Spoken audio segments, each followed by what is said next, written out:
with the Lion. The following is an EHC media production. What's going on, RWT family and Smart Mark Radio listeners? This is your boy, Moses Marquez. And I'm your boy, Emir Blackbane Costello. And we are here to remind you guys to catch us each and every week on the Gorilla Position. Yeah, man, it's our little show we got going on where we talk about all things wrestling. And Moses Marquez, what's your favorite thing to talk about? My favorite thing to talk about is all the bullshit going on in the WWE, but then I like to sugar on a little bit of the awesomeness of the New Japan Pro Wrestling. What about yourself? Yeah, man, I like talking about those things too. Not to mention AEW is coming out. Ring of Honor is awesome. And I don't know if anybody likes Impact, but fuck it. If they're making news, we're talking about them too. We're talking about all this and more, guys. So again, catch us each and every week on soundcloud.com/smartmarkradio, and of course on the RWT YouTube page. Every week, a new episode of the Gorilla Position will be up. So we'll catch you around the bend, boys and girls. Thanks for listening, and we'll see you soon.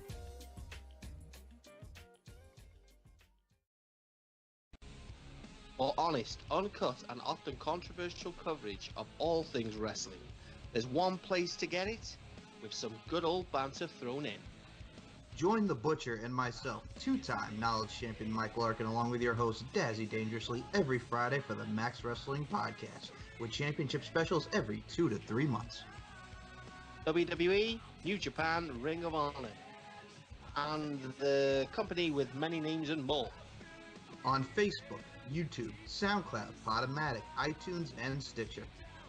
We must now bid you adieu, goodbye, mwah, and good night. Bam!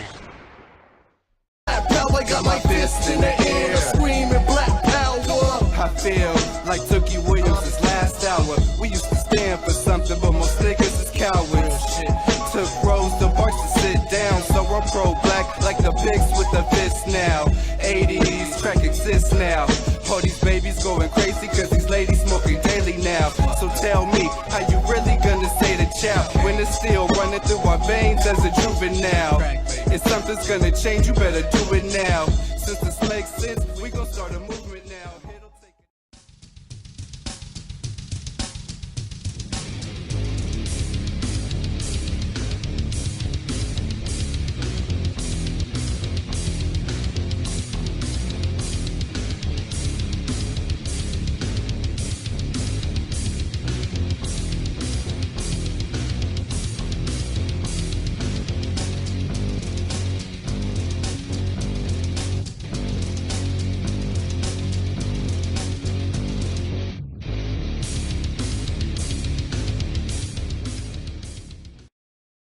EWA. Do you play WWE 2K18 on the PS4? Would you like to play against other like-minded players in a very unique online league that's unique because we are more committed to storylines than just a straight-up competitive league. The league is still very competitive, but we also try to run things like a bit of a TV show. Check out the YouTube channel and the Facebook page in the description below if you're interested.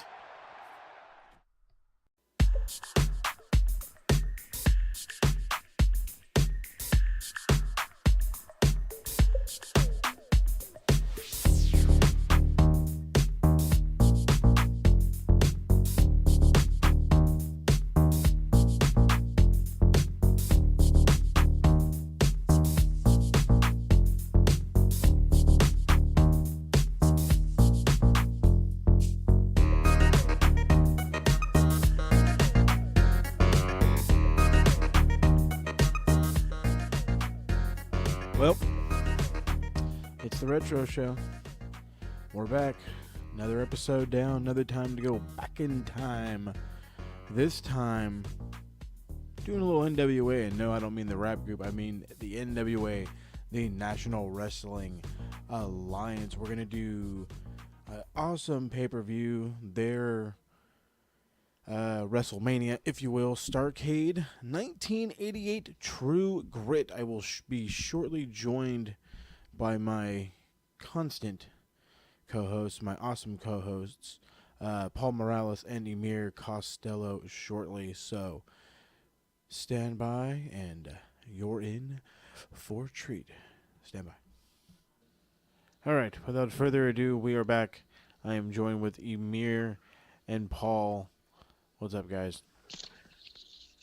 Nah, man. What? Nah, man. No. Put some respect on my name. Put some respect on my name. Okay. Okay, let me try this over again. It's that black guy, Emir. Black guy. The black guy. What? There. Emir, Blackbane, Costello, and Mr. Paul Morales, who just so happens to be There you strumming us a tune. There you go. There is some respect, sort of, but I guess it will be this. By the way, we gotta get Birdman. What a true gem. Put some respect on my name. I don't know. All the years of my life I lived without even knowing that phrase. How did I get by? I'm so happy I can repeat that. I'm glad you could repeat that. That is definitely one way of going. So, NWA, STARRCADE 1988, True Grit. How we feeling so far? Just from the jump, just the initial feel. How was your view of the show? I got something from the jump. The fact that they were still naming pay-per-views back then. STARRCADE 88, True Grit. It was awesome. It wasn't. It didn't even just say STARRCADE 88, but then they had to add the True Grit. True Grit. What a sign of the times. Right? That's even better. I just gotta say this. All right, the last pay-per-view that we all saw was, what was it? New Year's Revolution. New Year's Revolution. No, not on our show. I mean, like in real life. I mean, like, you know what I mean, like just TLC. Happened.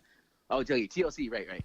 Okay, if they had the name TLC, and don't say tables, ladders, and chairs, but like if they were naming pay-per-views in 2019, what would they call? What would you have called TLC? Realistically, TLC busting through the tables. Busted through the Nice, I dig it. Trademark it. I think I would call it TLC. Last ditch effort. That's terrible. TLC, Crash Bang Boom. Crash Bang Boom. Yeah, that would definitely work in the 80s. You know, when this show comes out, TLC is actually not going to be, in all likelihood, it may not be the last pay-per-view we've seen, or maybe it will. I don't know. I guess we'll find out. Could be something different. Wrestle Kingdom's coming up. Oh, all right. Sorry, we're not here to talk about all that. So, STARRCADE 88, True Grit.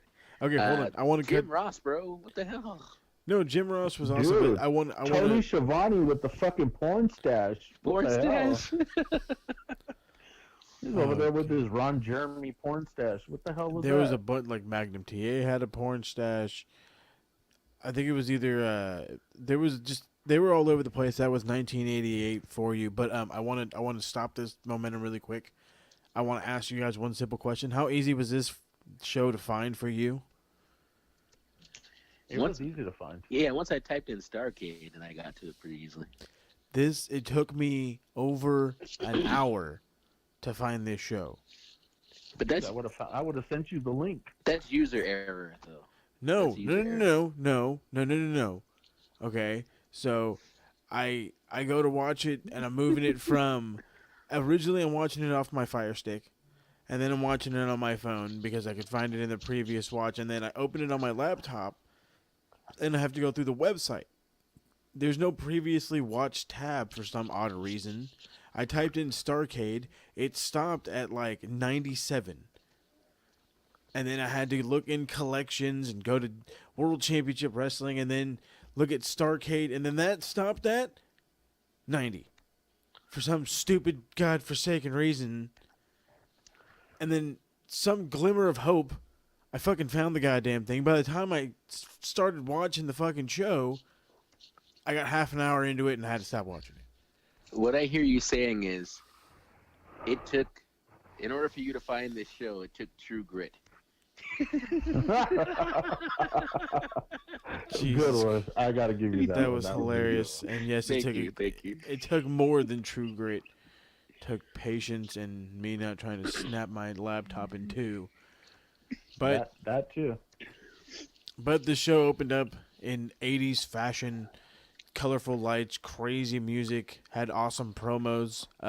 Flair yelling at Luger to shut his mouth, Barry Windham yelling at Bam Bam Bigelow saying he can't hang in an NWA title match, and then Dusty going on an all-out, just crazy promo saying he wants eye for an eye after a brutal attack by the Road Warriors, driving a spike into his eye and getting color on live television, which actually had gotten Dusty heat at the time. So, Yeah, exactly. That was it's funny because on the network it shows. I mean, you could look back at the episodes of World Championship or World Championship Wrestling, which is the NWA promotion at the time. So you could look at their shows that were used to air on TBS. Most of them were usually about an hour and a half, 2 hours. So continuously, all the way up until the pay-per-view, you can watch, the progression of those, of what happened, like you can now. But I believe at the time those were local affiliate. That was local affiliate, right? That was like Georgia. yeah, they were the show was That wasn't national. I believe it was because I believe cable companies back then were picking them up too. I want to say it was believe like that the was part of their pay-per-view, it was nationally televised, but of course, they were doing the whole going around tour snippet, like as like little Hobunk town as possible. They were in it was like Norfolk, Virginia, and they had fit like what was it? I forgot what it was like under 30,000 people, something like that. But it was fucking packed in the 80s. It felt like a gigantic deal in what seemingly was the middle of nowhere. Like nowadays, it's all the fucking big pay-per-views all over there in Florida, all there in L.A., they're in Austin, Texas, blah, blah, blah, blah. This is in the middle of fucking Virginia, and this place is going just fucking bananas. One of my favorite things about watching the old pay-per-views that we've been watching is just looking at if you look at the crowd, look at the way people are dressed back then, and even weird. The film itself. The film has a certain tint to it, but it's like this was an NWA pay-per-view, and looking at it made me understand that WWF, which would go on to be WWE, they stole a lot of shit from other people. Like, because I only grew up watching WWF, WWE, I just thought like, oh, they were the originators of this stuff. But like when STARRCADE 88 came on, I listened to Tony Schiavone go, "This is the Super Bowl of wrestling," and I was like, wow, they say that about WrestleMania. They must have stole that. Yeah, that's not only did they steal their talent, they stole their taglines. They also stole their commentator at one time when Jim Ross actually signed with the WWF at the time. Bob Caudle, is it me or was he just there? No, he was just there because I believe he was only on the floor because Jim Ross didn't really have a mainstay partner in NWA until I believe 90. Oh wow! And then I know he jumped ship, a few years later to WWF. To WCW. Come on, old man. I know you know better. Hold on. Yeah, I mean before. Okay, so yes, he was in WCW in the beginning. Right, it was brief. When it transitioned over, and then he jumped ship. Can we WWF? Can we also note this? Going with the WWF stole some ideas here.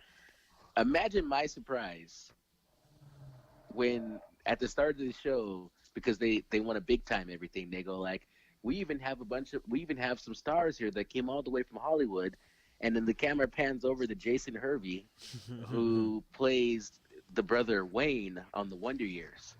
Yeah. Now he was a big time wrestling fan, and that was one of the things that he had said in a lot of interviews when the Wonder Years was just beginning, that he was a real wrestling fan. It wasn't just one particular brand. I mean, he loved wrestling in general. Okay, so he would pop in at WCW, he would pop in at NWA, he would pop in at WWF, events. I didn't know this about him, so here's where the irony comes in at. I grew up watching the Wonder Years. I loved it. It was everything that my childhood was. Winnie Cooper, don't even get me started. And right before we watched this show, watched STARRCADE '88, maybe 3 or 4 days earlier, I like to put on Hulu, and watch certain shows as I go to sleep. And I saw that Hulu now has the complete series of the Wonder Years. And so I was like, oh my God, this is crazy. And so I put on the first episode of season 1, and there I see like Wayne and Kevin Arnold and blah, blah, blah. And of course I fell asleep. But the point is like, then days later, after not thinking about Jason Hervey since I was a child, days after I start rewatching the Wonder Years, there he is at fucking STARRCADE '88. And I'm like, what the fuck? This is crazy. It's meant to be. Absolutely meant to be. So, I will bring up one more odd thing from this show. Jim Ross brings up that Ric Flair is a 5-time world champion, and I just like it was a double take. I was like, only 5? Doesn't he have like 80? He's been champion for years. I think all in all, he has like 22 reigns as world champion. I think it's hilarious how people they this and like, how is Vince not counting? Like, what's the part where they go, oh, all those other things? I hate every part of like anything in WWE where they go, TNA, you wrestled, your whole career took place in TNA. That's not a thing. We'll just have the announcer say, well, he's wrestled all around the world. And if you were in Japan, we'll mention Japan. But we will not mention Impact. It's like, what the hell, dude? You can't just act like other championship. We won't say the words New Japan Pro Wrestling or IWGP. Well, you can say like AJ Styles is a multiple-time champion. I mean, he was it in New Japan. He was it in TNA. But there were, if you actually look at the discrepancies inside of his championship reigns, it's like there are some where NWA doesn't recognize it. There are some where WCW doesn't recognize it, and those are the ones where you could say, oh, well, he defended it, but because he lost it, it's not sanctioned by NWA. It's not sanctioned by WCW. So that's why they say, oh, he doesn't count them. I say he's just a hater. But whatever. He's got to make it. But he's got to make the champion. We'll just leave it at that. Yeah, he had to make that bar even reachable. Though it's only recognized at 16, we all know it's more than. It's way. I'm just saying, with John Cena showing back up on SmackDown, which is a show that's already been taped, and he's going to be on SmackDown and Raw, which means at some point they may try to throw the 17th championship on him or whatever it is, and then they're going to act like he passed Flair. I don't want to hear none of that bullshit. I don't even like John Cena, as I've already stated. Yeah, but he's already past that threshold because he was champion in OVW. So how is that not? That's another one that's not recognized. It's got to be on the main, bro. It's got to be on the main stage. A WWE affiliate. Like, they only give Booker T the shine. Like, they put an asterisk next to his world titles. They say he's a 5-time WCW world champion. That's their asterisk. WCW. But that was it. That's his gimmick. No, I know that it's his. Okay, you're right. 5 times. Yeah, and that's how it's always going to be, even though you're not going to count the ones that he won in WWE. So, all hail King Booger. King King Booger. All right, well, let's go ahead. Let's jump into this this show, and it starts off with a title match, the U.S. Tag Team Title match. The Fantastics, Bobby Fulton, Tommy Rogers against the Varsity Club, Kevin Sullivan, and the bear of a man, Dr. Death Steve Williams. He was just gigantic. Okay, here's my note that I made on Dr. Death, Steve Williams. I called him a rapist because. Whoa! Wait, hang on. Let me explain why he's mad rapey. Oh my god! He did 5 military presses in a row, and if you look at his hands, okay, the hand every placement. time he did the military press, his finger was going up that dude's ass. Now, the reason why I know that that's a thing is because Hulk Hogan made it very clear that when Andre the Giant would do the military press on guys, that he would purposely put his finger in their ass just to fuck with them. And you know his fingers were the size of dicks. So I know these other wrestlers know. I know these wrestlers know when they're poking somebody in the ass. And he did the military press on that dude 5 times in a row. I'm sorry, in my book, it's mad rapey. Oh my god, I Dude, can't. It's funny that Kevin Sullivan is, I guess, the wizard or something like that.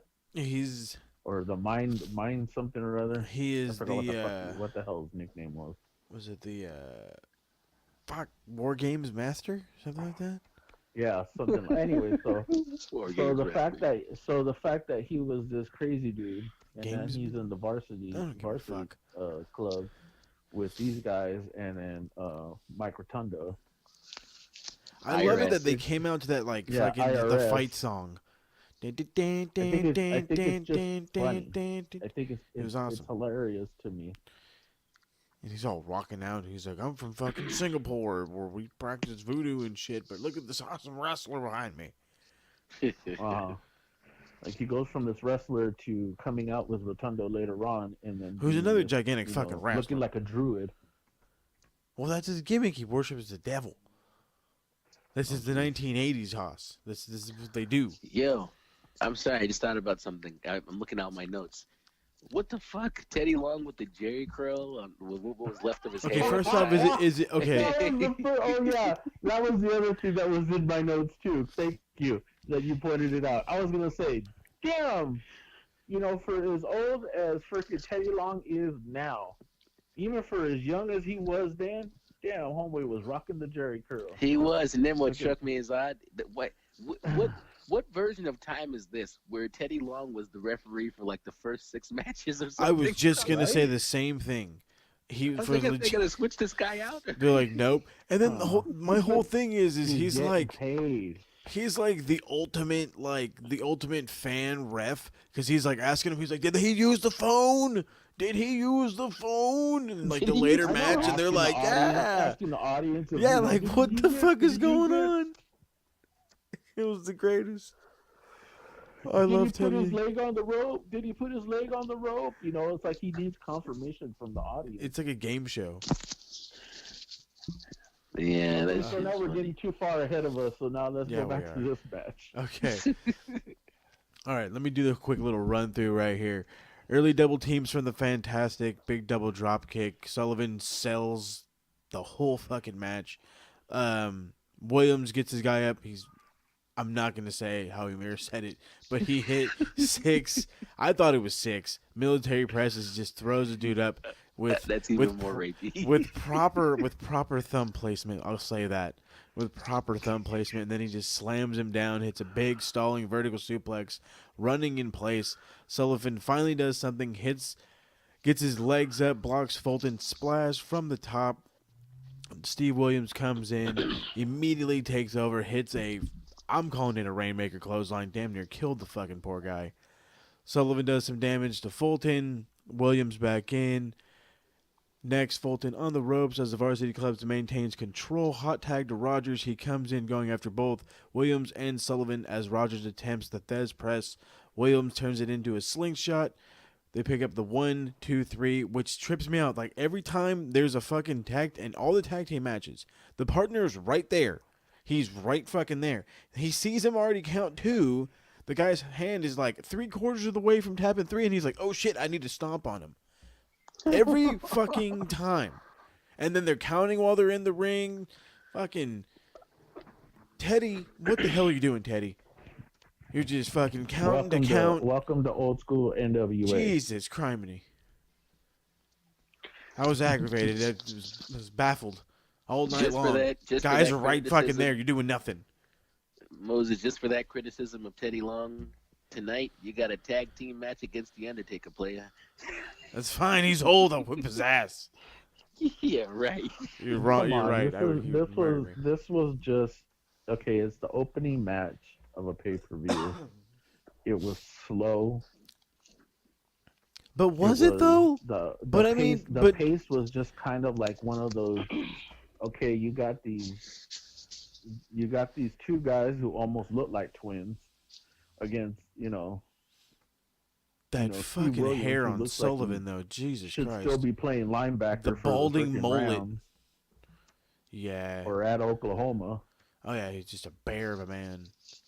Genuine. He's a big man, and I mean, you see him do a bear hug on this guy, and he's like, you see the guy like, oh, like, dude, you're squeezing me too hard. Yeah, he's like, fully up, back up. So what do you guys rate the match? Paul, go first. It's an opening match. I'll give it a 2. Oh, really? That's kind of weak. It is because I still think that there are better matches and in this pay per view. So I'm gonna give it a 2. Look, What do you got, Mo? Look, I'm gonna give because the Fantastics were awesome. Okay, I felt like if they would have went against like the Midnight Express or something, they would have had a fucking killer match. These guys are trying to go 100 miles an hour by a team that was kind of just in there to do some heavy work. But I really enjoyed it. I really enjoyed the first match. I actually gave it 3.5. The Fantastics, I've never heard of them. Neither have I. So even though they were in the opening match, I just didn't expect a lot out of them. And boy, did they prove me wrong.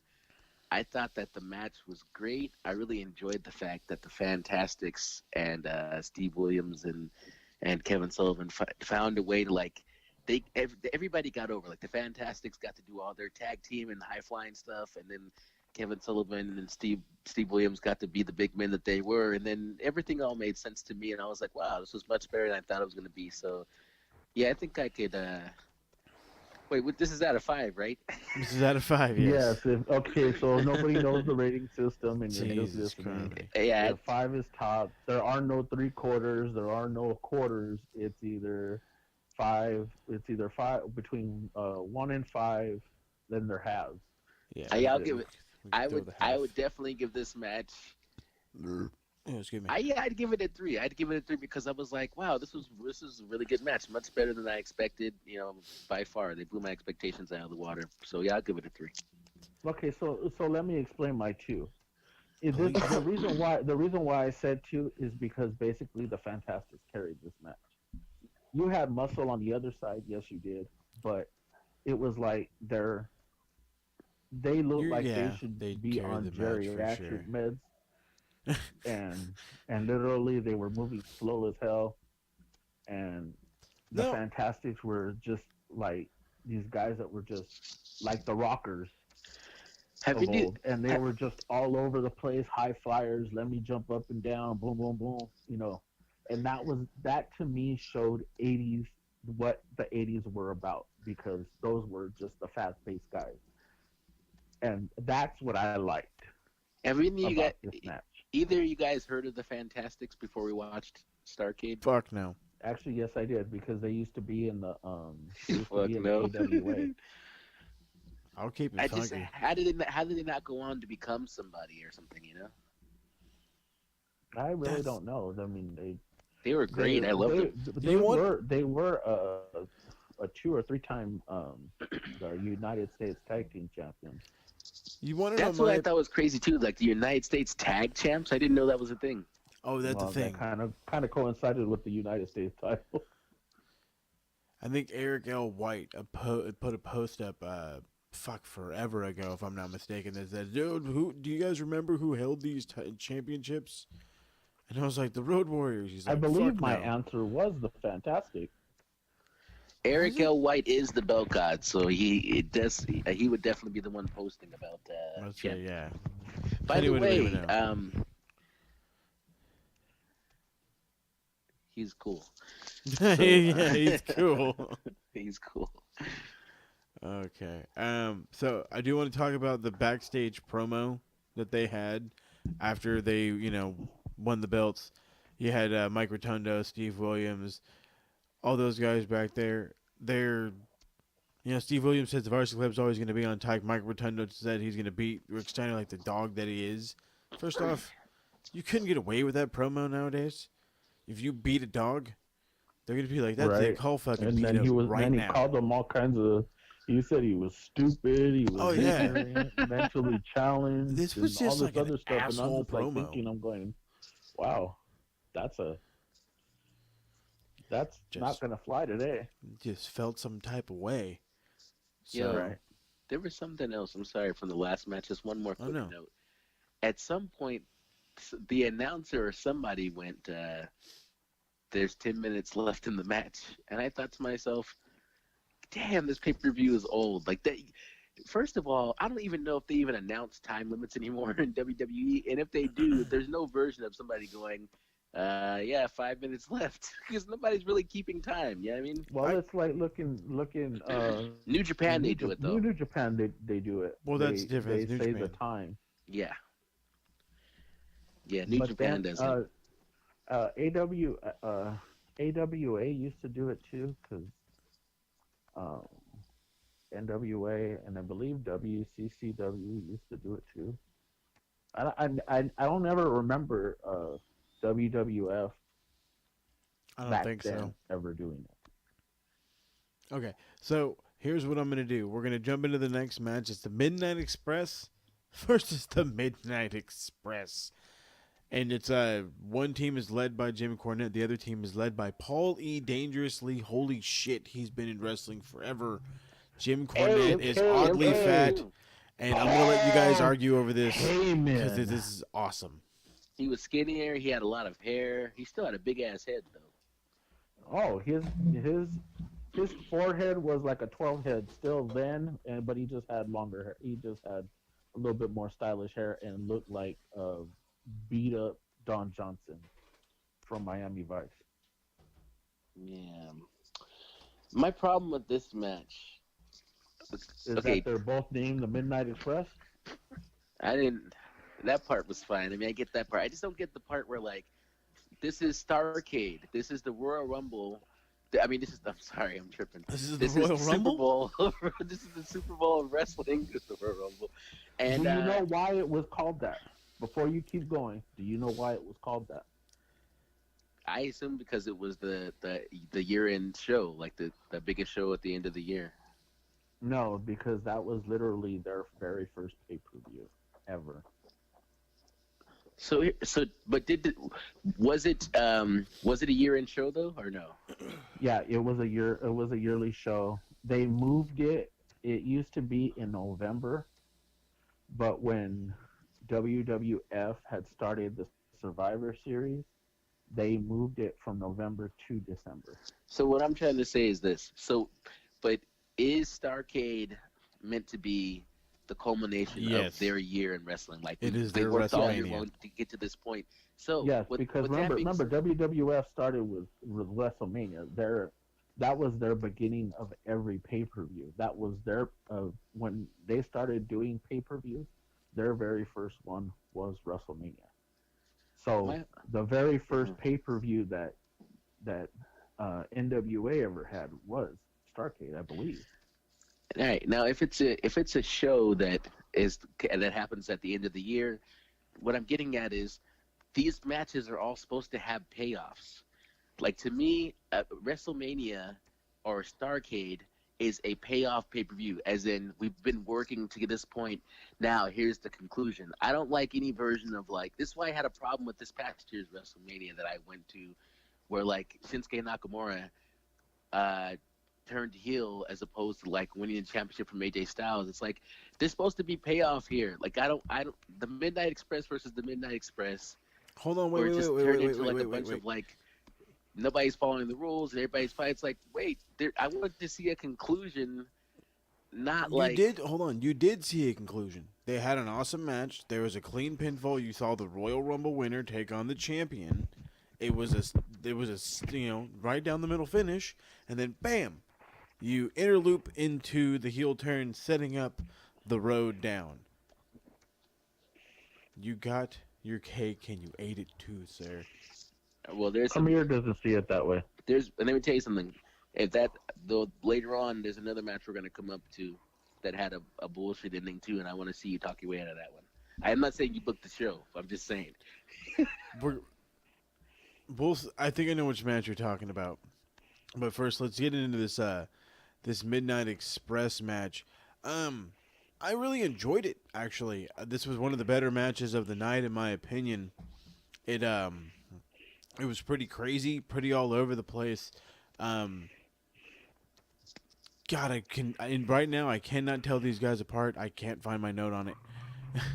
But the original Fantastics, led by Paulie Dangerously, worked solid. But every now and again, Jim Cornette would jump in there with his racket and just get the fucking super pop. All of a sudden, Paulie's grabbing the hammer to the bell and he's ringing in. He's like, "Where's the DQ?" And he's just making a giant thing. And this was all in all an excellent match. They missed the rocket launcher. Ends up being kind of like a screwy quick 1, 2, 3 again with your fucking partner within footsteps. Walks out as they count 3 and realizes, oh crap, I could have stopped that. But solid match from the Midnight Express. Definitely, I see where all the hype was when people talk about one of the best tag teams during this era. Well, yes, they were. You have to understand is that the tag teams that were in that era, that were in WC or in NWA.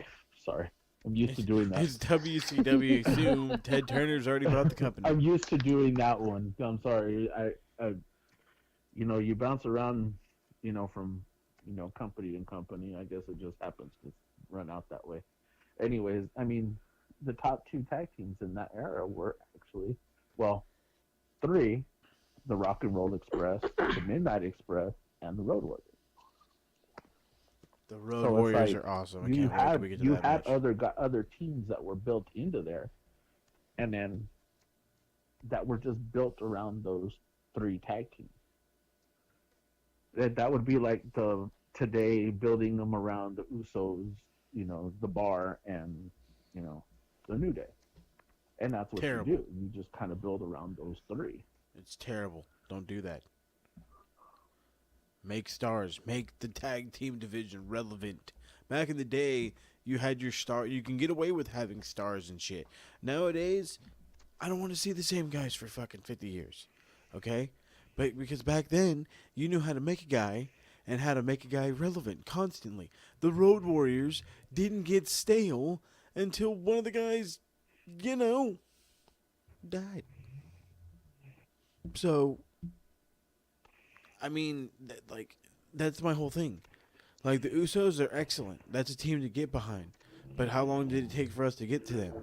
You know what I mean? What's gonna happen when they're gone? What's next on the list? Who's in the background? Is Sanity really gonna get pushed? You know what I mean?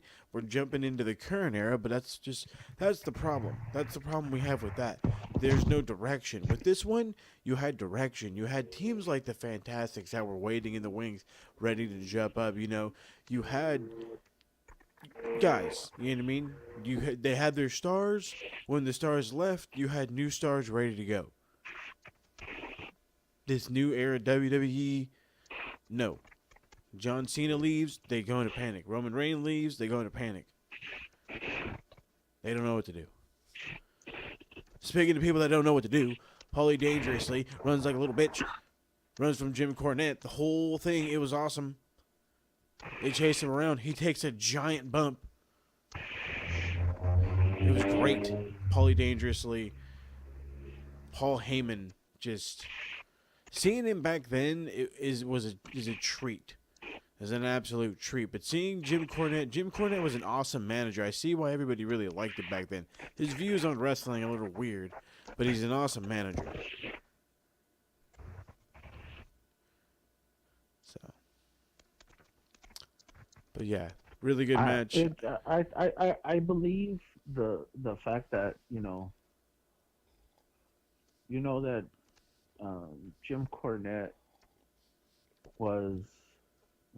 he managed both the Rock and Roll Express and Midnight Express. Yep. And I believe it was the original Midnight Express when it was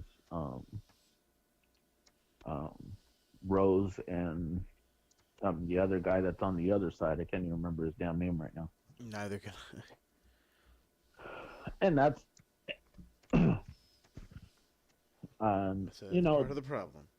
Like I said, the thing is that in that era, there were only so many tag teams that were very, very popular, and those three I mentioned were it. So in order to branch them off, you did have the Four Horsemen. You had Tully Blanchard and Arn Anderson, who were also another tag team. That is true. The Fantastics, who again were another tag team, but Rhodes and Dusty Rhodes and Sting were a tag team for a while. So excellent tag team fights. I guess for that era, if you look at it, these four men have intertwined for a number of years, even prior to this match. Yeah, What really sticks out to me is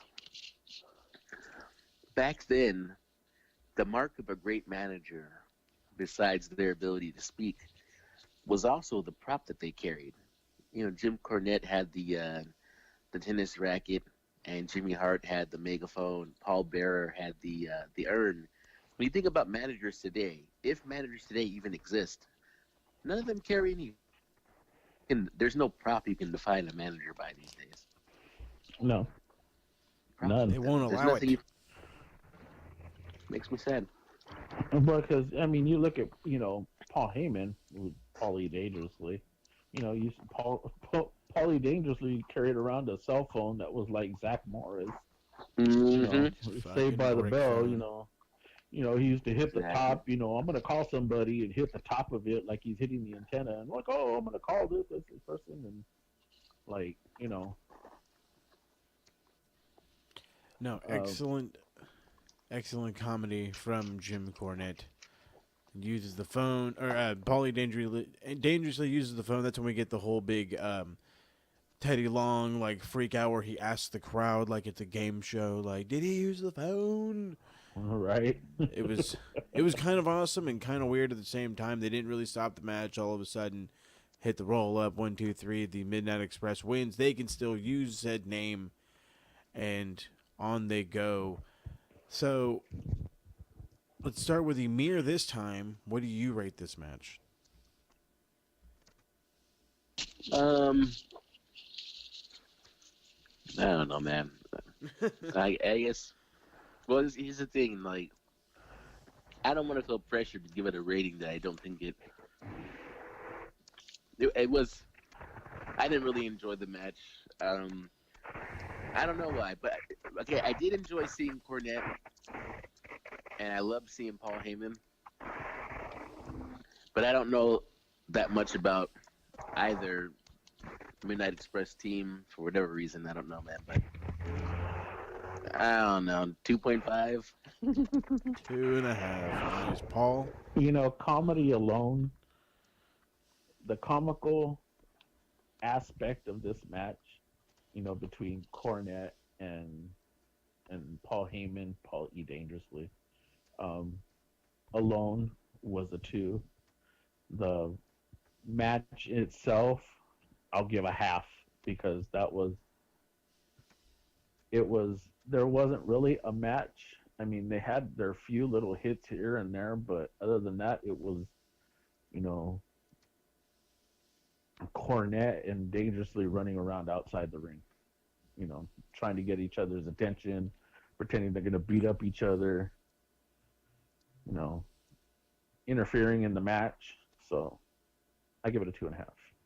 2.5. Great minds think alike. I'm in the same boat as you. The comical part of it alone definitely. I was going to say about a 1.5 stars. I feel like the in-ring work was a little bit better than I guess than you guys are giving it credit for. It was a lot faster than some of the than the last couple of matches. So, like I said, I enjoyed it. I felt it was solid. Like I said, Jim Cornette, Paul Heyman absolutely made this match for what it was. So, and I still love the line that he was going to give the world a Christmas present and kick Paulie's butt.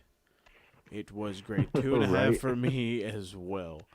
If you ever get a chance, anybody who's listening, either one of you guys, you ever get a chance, you want to see some classic Cornette and Heyman and Paulie Dangerously, watch the prior 2 episodes of the World Championship Wrestling Saturday night before these ones, before this pay-per-view airs. They're hilarious, and it's classic them. Them on the mic, it's gold.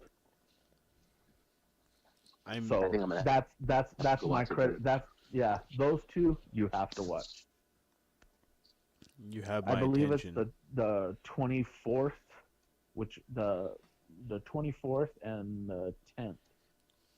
Those 2, December 24th and December 10th. They were classic.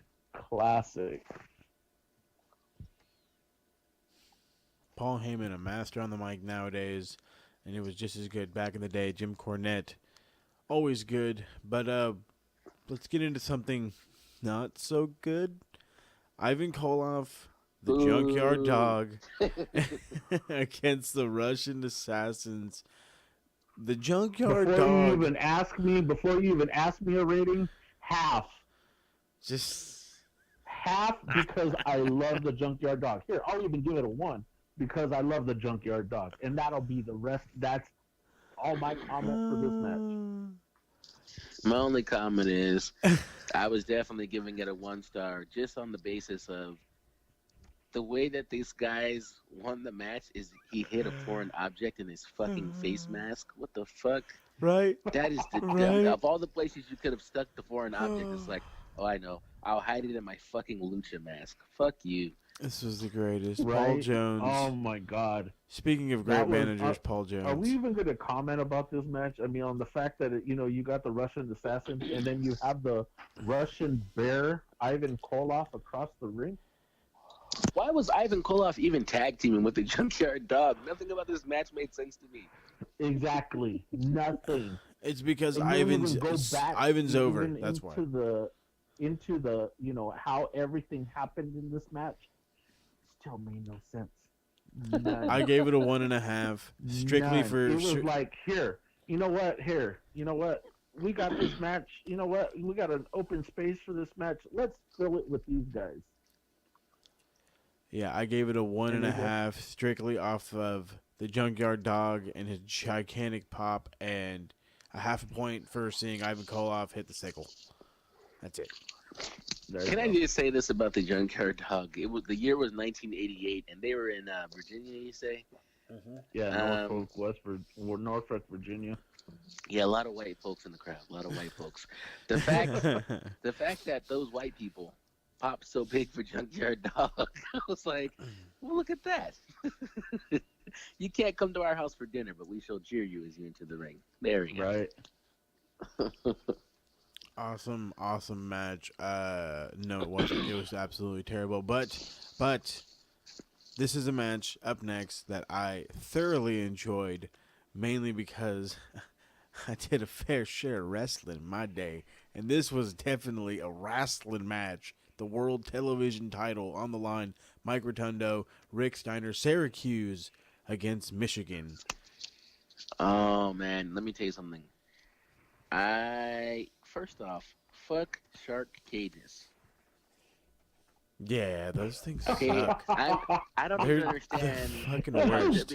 WWE. If you think about how many times a shark cage has been used in WWE in the last year or 2 years, it just makes you want to jump off a fucking bridge. Like, and then to turn on this pay-per-view that took place in 1988, I just thought to myself, another fucking shark cage. I can't even be mad at them. That was innovative back then. I'm mad at WWE. I shouldn't be able to turn on WWE in this day and age and see something that was a big deal in 1988 still being used, like a fucking shark cage.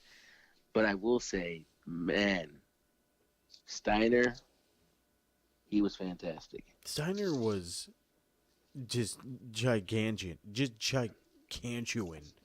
He was his ripped to the gills. Like, Yo, I didn't know if that was Scott or Rick. Moses Marquez, Yes, Paul Morales. he's there somewhere. No. Says he's been dropped. He says he's not in the call. Son of a gun. All right, hold on. All right, stand by, everybody. Okay, technical difficulties aside, Paul's back. We're back. Yeah, I'm back. That Back again. Shady's back. Tell a friend. okay. So we were just talking about how amazing Rick Steiner was. Oh, dude, Rick Steiner is a stud. Dude, even for the mad dog that he is a stud. Yeah, man. It was to see him wrestle. He is a worker. And he hits hard, bro. Yeah, he could probably legitimately kill a couple of guys if he wanted to. Like I said, I couldn't tell if that was Scott Steiner or Rick Steiner out there because we know how big Scott gets, and Rick was just naturally huge, fresh off the mat and from Michigan, just ready to kill. Like I said from the jump, this was a straight wrestling match. It was a hold after a hold, and then hey, guess what? Another hold. You know, there was a big crossbody. It slows down. There's a Syracuse sucks chance. Rotunda finally gets the upper hand, sends Steiner outside, knocks him on the railing, long chin hold, shocker. You know, Steiner hits a big clothesline, then starts barking because that's his gimmick. He's all fired up. But down comes Steve Williams. Steiner hits a big power slam, gets a near fall. After Steiner hits a belly to belly under Rotundo, Steve Williams hits the ring.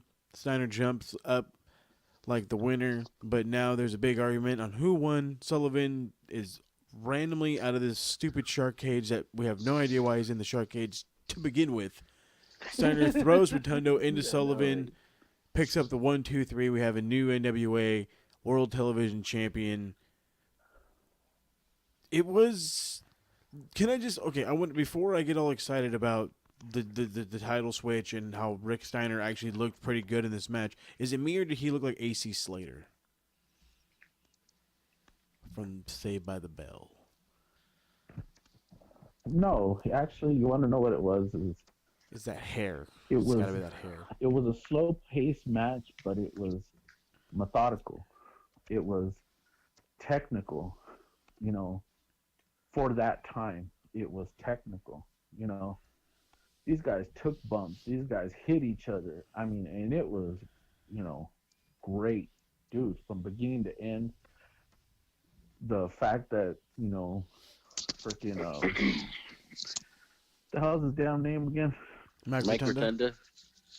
No, the homeboy up in the damn, Kevin Sullivan. Kevin Sullivan. Yeah, because he was up there, and all of a sudden he comes, you know, they let him go because the pinfall, I thought the pinfall was one way, and then all of a sudden it's like, no, you're restarting the match, and then random restart the match. Is like, it's like a Laurel and Hardy sketch just at the end. Like all of a sudden, you know, he hits him, and then all of a sudden he rolls him up 1, 2, 3, and then boom, that was it. Damn right. And it was great. My note on this match, well, two things. I didn't understand damn jacket. Also, Mike Rotunda has the most boring face in the history of wrestling. And then the other thing was Rick Steiner. Rick Steiner has the best clothesline in the business, bar none. Oh no, I it was don't care awesome. what anybody said. I've never seen a better. I don't give a fuck about the clothesline from hell or any other version. Rick Steiner's clothesline, that's a finisher to me, man. That was just fantastic to see. No, it was absolutely awesome. So Rick Steiner pins Bray Wyatt's dad to become the new television champion. I actually gave that 3 stars because I appreciate collegiate wrestling, and because Rick Steiner's awesome. I gave it 3 stars as well, and I did that because I just kind of feel like as a kid when I started watching Rick Steiner, I don't remember him being as good as what I saw. No, he was Just just like a tag when I team saw guy. him at STARRCADE '88, I was like, "Oh my God, this guy is amazing!" So I was very impressed by what he did. Not so much Mike Rotunda. I didn't like his face. I don't like the way he moves. He doesn't seem like a wrestler to me. I felt like he got outclassed, and every time he got hit with that clothesline, I was thrilled about that. But still, gave it a 3. Paul? Yeah, you know what? And I loved it, beginning to end, dude. It was like that classic '80s match, beginning to end. I actually gave it a 3.5. Ooh, the half 'em. Gotta love it. All right, jump into the next match, and I anticipated a really good match, and I was excited to see a good match because I saw the 2 names, Barry Windham, Bam Bam Bigelow, and then I stopped myself. This is 1988. Bam Bam Bigelow's been wrestling for this fucking long? Yes, he's been wrestling. Like, I for thought that he fucking was long. like just getting into the groove of it when he was on fucking Nitro, and this guy's been doing it since the fucking mid '80s. Yes, he has. Jiminy Christmas. So this match absolutely and completely let me down. It was all Bam Bam. Barry looked good towards the end. He fucking slips on a banana peel, and he wins by countout. He fucking gets ran into the post, and it's over. This match Okay. sucked. Another bullshit ending when this is supposed to be this is supposed to be the Super Bowl of wrestling, and we're having matches end by freaking countout. Come on, man. Right? He couldn't even make the damn 10 count.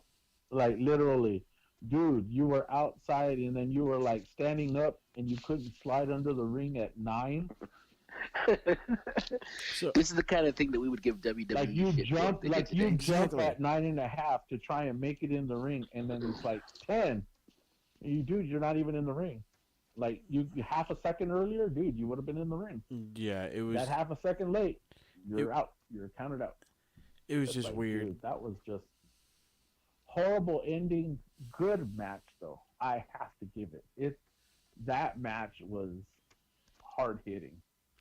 I agree with that. It was hard hitting, but Barry Windham normally plays like the monster. He's normally the bigger guy to all of his opponents. He can't play that role against Bam Bam. I feel like it didn't really mesh. That's why I'm only giving it a 2. Bam Bam did that springboard right from the ring apron back inside the ring. Yes, he did. I love watching Bam Bam work because just for the obvious reason, he's a huge motherfucker, but that fool sometimes he moves around that ring like a cruiserweight. Yes, he does. And even for as tall and lanky, and lengthy, as Mike Rotunda, was. I mean, Mike Rotunda. Jeez. Barry Windham. I'm on the wrong match. Sorry, my bad. Barry Windham. For as tall as he is, and wearing cowboy boots at that fool could still kick ass back then. Most definitely. Dude, that lariat freaking clothesline. Oh no, it was killer clothesline. I mean, it's not on par with Rick Steiner's, but killer clothesline nonetheless. Yeah, and he was before this match. He's knocking guys out with that thing. I mean that his version of like the clothesline from hell, and the same lariat one that JBL used, that one was just it's it's one of those hard hitting clotheslines. It like hits you and you're like, oh shit. No. It's like Rick Steiner. Rick Steiner, he hits you and you feel it in your back. No, he hits you. He comes at you with the strong style. And like that previous match, dude, Bam Bam sold everything except for that damn fucking count out. Sorry, my bad. Just that was horrible. I was gonna give it a 4, but I'm gonna take a half a point away for that damn missing the count out. 3.5 and the count out with the fuckery. Emir? I was gonna give it a 4. I was gonna give it a 4. I had the match at a 4, but him not making that 10 count, yep, that took away a half a point. Yeah, I was so pissed off at the ending because I just thought to myself, what the fuck? Like, what is that? I hate when there's a great match that ends in a dumb way like that, so that took it down to a 3 for me. 3. I went all the way down to a 2 strictly because I just felt like it was a big Haas match, but it wasn't like the Haas match that I expected. You know what I mean? I felt like it wasn't as throw around, beat each other up as it should have been. But Bam Bam looks good. Barry Windham's still really good. Just it didn't flow. So, but a match that flowed well, entertaining, and my immediate right now match of the night, the NWA Tag Team Title match, the Legion of Doom Road Warriors taking on Sting and Dusty Rhodes. Dusty Rhodes was fat and has always been fat. He wasn't as fat as I thought he was. Man, oh hell no! What the hell you got against fat people?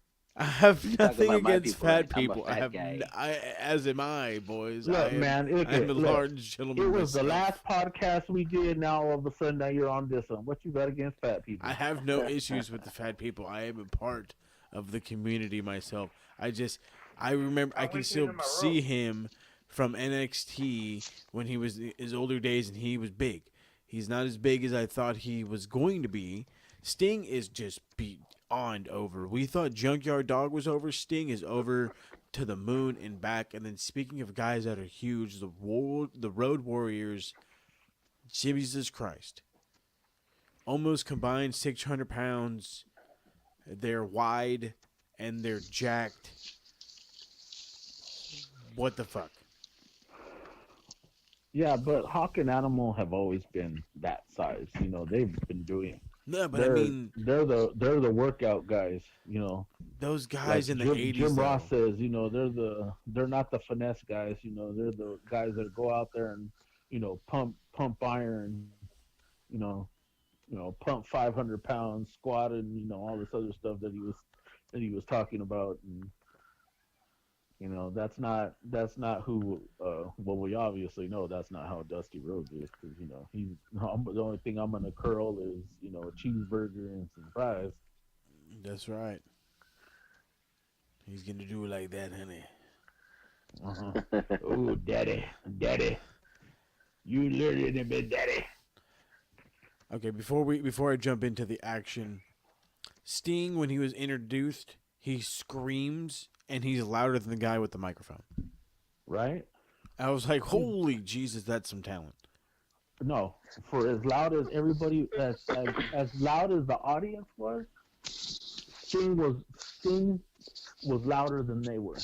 Yeah, it was insane. There's something else I meant to say about these old ass shows. Is like nowadays you hear the ring announcer go like making his way to the ring, but back then it was always making his way down the aisle. Yeah. Down the aisle. Down the aisle. It was. All right, so I'm going to get right into it. Okay, so he's not Howard Finkel. I'm sorry, he's not Howard. He's not Howard Finkel.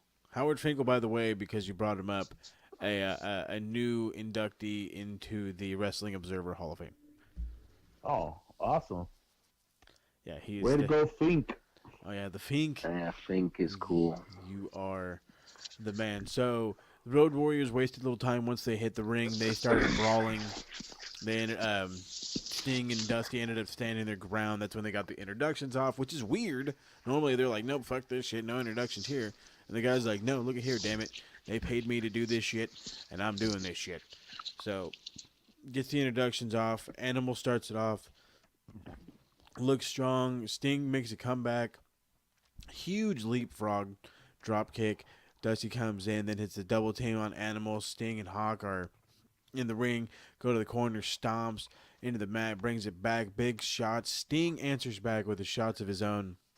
Then hits a giant power slam, running elbow, and it's just back and forth. Animal comes in. This just was... I'm going to try to simplify it because I legit wrote a fucking novel for this match because that's how awesome this match was. Every time it felt like Dusty or Sting would get the upper hand, Hawk and Animal, they're the way they coincide as a team. Like they work so well with each other. They knew when to step in. They knew when to come back. They're so strong competitors. They were able to fight back without having to worry. There was a lot of no selling in this match. All of a sudden, guys are just landing shots. They're just like, nope. At one point, they're going after Dusty's eye, the injured eye that got attacked with the railroad spike. And later on, he just starts landing shots, and he just starts dancing through them, firing up, doing his thing, getting his boogie-woogie on. That fucking traffic in the background is goddamn killing me. Yo, that's what I'm trying to say. That's what I'm Dusty's in the background getting jiggy with it. He's in the background getting I was like, it sounds like somebody's in the Fast and Furious right now. It's just, they're getting it, dude. It's... You know what I mean? It's late at night. They got to get to the McDonald's before they shut down. Then they're afraid they're not 24 hours. They're like, we exactly. can't have that. They got to get to the Waffle House, before. They had the waffle. So. The Waffle House. Anyway, this is just awesome match. Dusty with a big random drop kick. I'm not gonna call that awesome. He barely got up. I'm surprised he got up. The whole ring shook when he hit the ground. It was crazy. Sting hits the splash, goes for the scorpion, gets broken up, but he hits the crossbody. Looks like it's going to be the victory. Paul Ellering pulls the ref out of the ring. Sting and Dusty end up winning by DQ. It could have been a title change. Regardless of the screwy finish, it was awesome. It was a great story. The Road Warriors are awesome. Sting is the man. Dusty is incredible. 4.5 stars. Best match of the night. I loved it. Do you hear me? I loved it. Well, you know what? I still think the main event was the better match, but I do give it. If I'm scoring it, I give it a 4.5. I have my reasons for why the main's not the number one, but we'll get into that when that is. Emir, how do you feel about this one? I thought it was great. I mean, just look at the players involved. Seeing it, right away. Oh, that had to be a fantastic match. There's no way it couldn't be. I enjoyed it. I even loved seeing a young Paul Ellering. I definitely had it at a 4. I didn't have it at match of the night, but ooh. I loved it. And man, just seeing the Road Warriors, man, and that Doomsday device, I just love it. Everything they do is a tag team. You look at them like, holy shit, these guys are legit. And then of course Sting and Dusty, just everything about it is amazing. I loved it. Yeah, the only reason why Dusty was in this match was because he had to go backstage and go back and keep producing the pay-per-view. So that's the reason why he was, like Cody was in All In. He was just in the back. That's why he wasn't the main event. Because remember, this is his pay-per-view. This is true. This was his baby. That is true. So, Dusty used to be the booker back in the day. He was not a booker for long, but definitely has his influence there. Had his influence in other promotions along the way. Yeah, so, I heard he did it 5 times. 5 times. It was only 3 times. So yes. Oh, by the way, little side note. By the way, STARRCADE was the first NWA pay-per-view. Pay-per-view. Was the very first NWA pay-per-view. STARRCADE. Great American Bash was the second, and that came 3 years later. Jesus Christ. 3 years, Jesus. Yeah. Well, it was like WrestleMania. WrestleMania, they did the first three. The third one, the same year, they did Survivor Series. That's in right. 87. Yep, you had to get more shows out there. Now they have a show every goddamn month. Exactly. And now everybody and their mother has a damn pay-per-view. Exactly. So, we were talking about the main event. Let's jump to the main event. The Nature Boy, Ric Flair, the 5-time world champion, the current and defending world champion, takes on none other than the total package, Lex Luger. The title can change hands on a Ric Flair disqualification. It wasn't really the main event It wasn't really the main event, but you know, well, I'll tell you that afterwards. No, please enlighten us now, because the network cut us off for what the real main event was, which was... Actually, it was never intended to actually be televised, because it was never televised. Well, that's bullshit. A It was bunkhouse actually- it was stampede happened actually a after the dark main match. event. That's what happened. I'm killing it right now. If it was a bunkhouse stampede, it would have been fucking Yeah, awesome okay, to watch. so anyways, we'll go back to that. We'll get to that one after the televised main event. Yeah, that's right. We will get back to that again. Title change hands on a disqualification. Lex Luger just absolutely ripped and huge. He was my dude. There was the guy I constantly watched when I was growing up back in the WCW era, when he wasn't as huge and more on the older side. So, but the big gold belt looks absolutely awesome. And Ric Flair, in his younger years, I see, you know what I mean? I see why everybody was all about the hoopla hopla. You know what I mean? Like, besides his wrestling, he definitely had that look. Oh yeah, he was styling and profiling before people knew what styling and profiling was.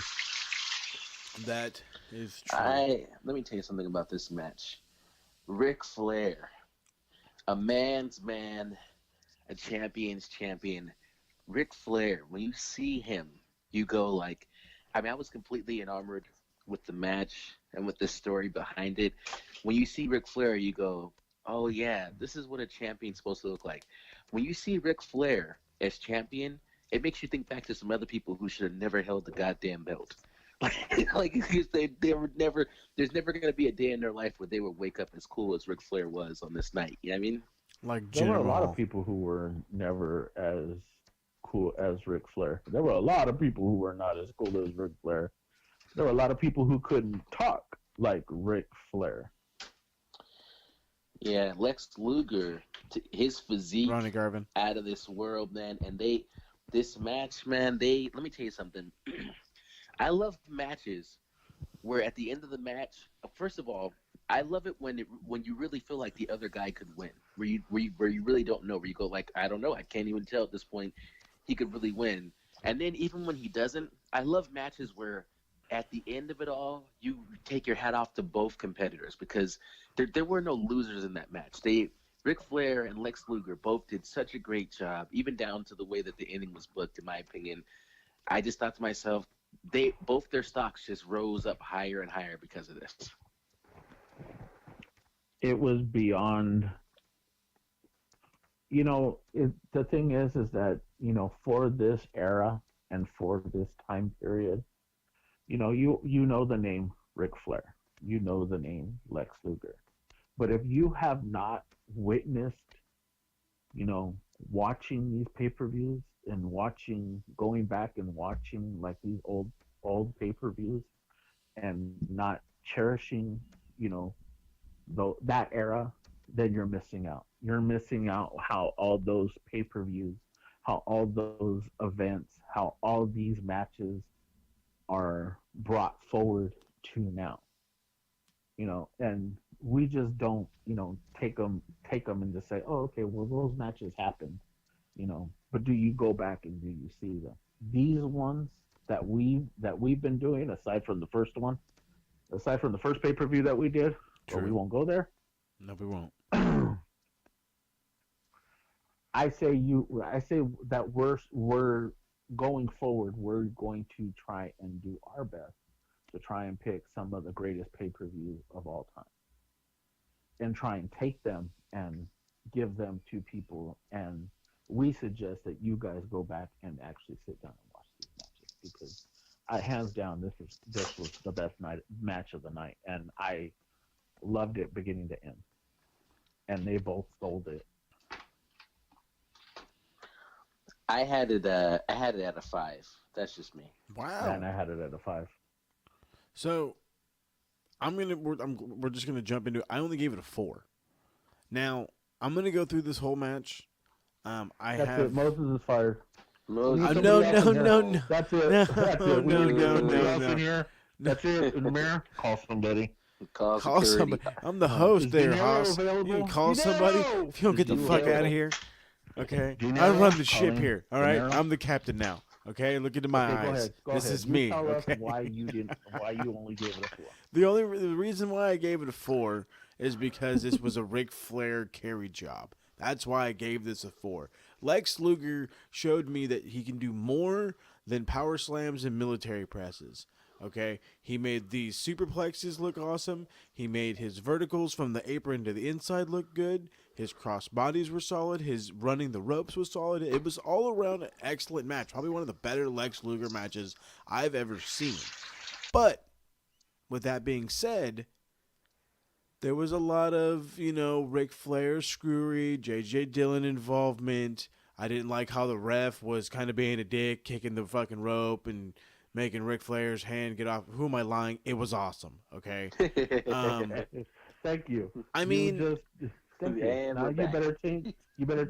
Yeah. You know what? We're back. So now we're back to 5. Now you're back. I'm not going to go to a 5. But you know what? 4. After mauling it around in my head and after reading everything that I wrote down, I will change it from a 4 and up it to a 4.5 to tie it with the tag team match prior. But I still think the tag team match was better than this one. It was solid. This was probably one of the best Lex Luger matches I've ever seen, and definitely one of the top 10 Ric Flair matches I've ever seen because I've seen all 3 of him against Steamboat. So come on, not even when he was the narcissist. You didn't like him? I wasn't that. I mean, I've been a fan of Luger. That was a joke, man. I've been a fan of Luger for a long time. I try not to watch his WWF run, but unfortunately it sneaks its way in there. He's great. At that time, Rick was better. Like I said, it was good. I'm not going to kill it. 4.5 is what I'll give it. I can't wait to see Sting and Ric Flair. I think that's where the great matches are going to start to come in. I think there's an option for us to watch like a Dusty and Flair match. We'll see as the time goes on. No. Here, so I'll give you one. At some point in time later on this year. I will. We're gonna do Chi-Town. We're gonna do Chi-Town Rumble, which was the pay-per-view right after this one, and that was Flair. Because remember, if you guys don't know, this feud between Luger and Flair ended. And if you see the interview after, he already said that's your last time, blah blah blah. Yeah, no, I did listen to that. Yeah, and that's where it ended. But the next pay-per-view, it's Flair versus Ricky Steamboat, and that was definitely on Dave Meltzer. That he gave it a 5-star match. Yeah, it's one of the best 3 matches of Ric Flair's top 3 against Steamboat. There's also one in Japan that he did. Hands down. We're gonna do that one later on this year, probably after closer to the end of next year. Sorry, end of this year. I won't spoil all of it for you guys. We have 2 more shows on our current list before we start adding more.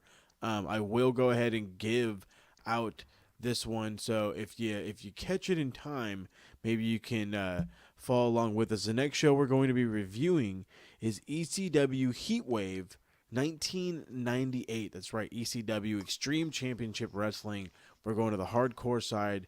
We just enjoyed some comedy from Paul Heyman. Now we get to see the serious side of Paul Heyman when we get into the heat wave, if you will. This was chosen by yours truly. Emir, this was his Yeah, pick. he's gonna take credit for it if it goes to shit. This so. NWA show was my pick. New Year's resolution also my pick, and then Yeah, so we'll blame Moses for the first one. it's okay. It was great. It's okay. I won't reveal the last one that we have picked. I'll save that for the next episode, and then by then we'll hopefully have another list to go off of from there. So all in all, after this show had finished, I enjoyed it. I enjoyed it thoroughly. 2 thumbs up. I highly recommend this STARRCADE. Absolutely. Yes, I highly recommend it too. Just skip the second match, or skip the third match. Just skip the Junkyard Dog match. The rest of them are cool. You can skip that you one can even because tolerate the guys will Midnight probably Express just be match. like, you know what? Just gonna skip it. Like I said, you can. And we'll go off and we'll talk about the dark match that didn't air, which was the Bunkhouse Stampede match. And of all the characters that are in this match, you have the Junkyard Dog, who wrestled earlier, Abdul the Butcher, Commando Ray, which if nobody knows, that's actually the Big Boss Man. Ooh, Big Boss Man. And Commando Boone, who I have no idea who the hell it is. I know who Eddie Gilbert is. I know who Dick Murdoch is. Kendall Windham, who is the younger brother of Big Barry Dick Windham. Murdoch. Yeah, Big Dick Murdoch. Dustin Rhodes making his pay-per-view debut In a dark match. in a dark match. In a Nobody dark wanted match. to see it. Tommy Rogers, Buddy Fulton. Wait, hang on. That's how long Goldust has been wrestling. He was on a pay-per-view in 1988. Under a different right. name. And that was actually his first one, and he was 19. Jesus Christ. So. Tommy Rogers, Buddy Fulton, Dennis Bobby Fulton. Condre, Randy Rose. By the way, both Midnight Express participants, all 4 of them were actually in this match. So was Steve Williams, Dr. Death Williams. He did a couple more gorilla By the way, presses. yeah, he did some more bum. gorilla presses. Al Perez and the legend, the living legend, Larry Zbyszko. Larry Zbyszko. And that was, and Awesome. from what I've seen on YouTube, it was one crazy ass match. And the Junkyard Dog came out victorious. JYD. So he lost the first match, just won the second, won the event that wasn't shown. Well, it's okay because he got the biggest pop of the night, and I'm sure he got an even bigger pop when he won said match. Yes, exactly. Well, right on. Okay, I'm going to go ahead. We're going to wrap it up. Do keep your ears plugged for more coming to this RWT YouTube station and, of course, the SoundCloud station for Smart Mark Radio, soundcloud.com/Smart Mark Radio. We do have a Royal Rumble prediction show coming out and then followed up with a Royal Rumble review show where we're actually going to be having multiple special guest hosts. One of them that is confirmed as of right now, and that is a man that is a part of the Max Wrestle podcast.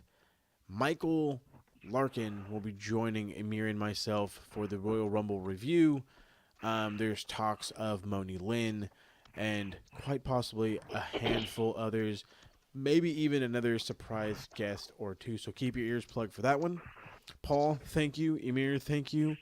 Next show is going to be hardcore, for lack of a better term, and I cannot wait. So we will catch you all around the bend. Have a great night.